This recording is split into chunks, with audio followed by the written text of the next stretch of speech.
who's as adamant about his or her position as I am about mine, whom you think is sharp. Seriously, we know that. And another thing, we heard him say that... Hey sports fans, Larry Elder here with another episode of And Another Thing.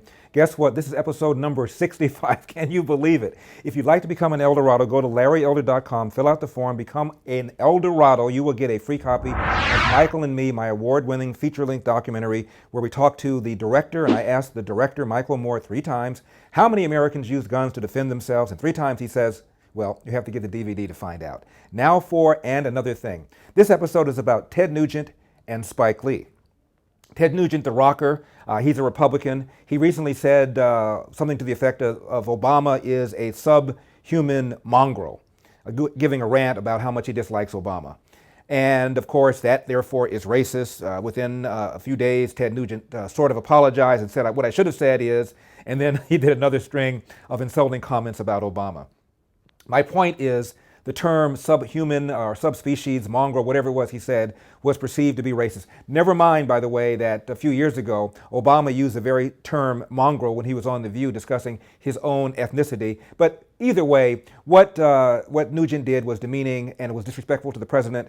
He apologized, sort of, and should have apologized, sort of. But while we're talking about apologies, if we're going to be consistent, Ted Nugent, to my knowledge, has never had a fundraiser in his home for the Republican presidential candidate the way Spike Lee did in his townhouse, which, by the way, is on the market right now for $32 million. Can you imagine Spike and the president talking about income inequality and racial oppression sitting in Spike's $32 million townhouse? But I digress. Anyway, Ted Nugent is a fringe kind of character for Republicans. Some Republican politicians, I guess, embrace him. One did, invited him to some fundraisers. And when you do that, you run the risk that he'll say something stupid and make the candidate look bad, which is why a lot of Republicans don't want him around. But the point is, Spike Lee is an embrace guy. Obama likes Spike Lee. He's talked a lot about Spike Lee. Where are Spike Lee's apologies? For what, you say? I guess you forgot when he said that the president of the NRA, Charlton Heston, should be taken out and, quote, shot with a .44 caliber bulldog, close quote. Remember that? No apology. Maybe you forgot the time when Spike Lee was on Good Morning America on ABC, and this was during the time that Trent Lott made those flattering remarks on Strom Thurmond's 100th birthday. You remember that? And said, I remember when you ran for president in 1948, if you'd won, the country would have been better off. Remember all that? Just to flatter an old fart on his 100th birthday.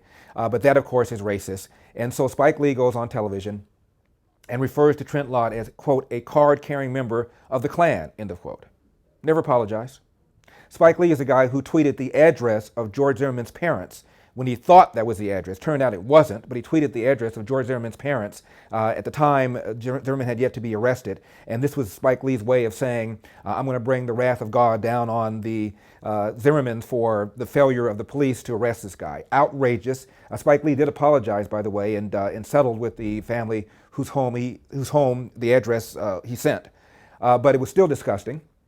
Did Spike Lee ever apologize for saying, I dislike interracial couples, and when I see them on the street, I give them visual daggers to make them feel uncomfortable? That's a paraphrase, but the expression visual daggers is certainly one that he used. Now, President Obama's mom and dad, I suppose, would have been subjected to a visual dagger had they walked down the street when Mr. Lee was walking by. So here he is insulting the parents of Barack Obama, insulting anybody who's involved in an interracial relationship by saying, I dislike them, I give them visual daggers when I see them on the streets. I want to just say, rest in peace to the CNN career of Piers Morgan. I understand Piers Morgan's show will be canceled, effective, I think, next month. And probably the primary reason that his show has been canceled is because of his incessant haranguing of Americans about the Second Amendment and about guns. We have the Second Amendment precisely because of the country from which Piers Morgan came, England. And if you reread the Declaration of Independence, it is a bill of indictment against the crime. I hope you enjoyed this small excerpt. If you want to see the full video, got to be in Eldorado. Go to my website, LarryElder.com, log in, fill out the form. It'll cost you about $4.75 a month, or about the price of a mocha frappuccino latte at your favorite coffee house. As you can tell, I don't like coffee. I'm a tea drinker. See you next time.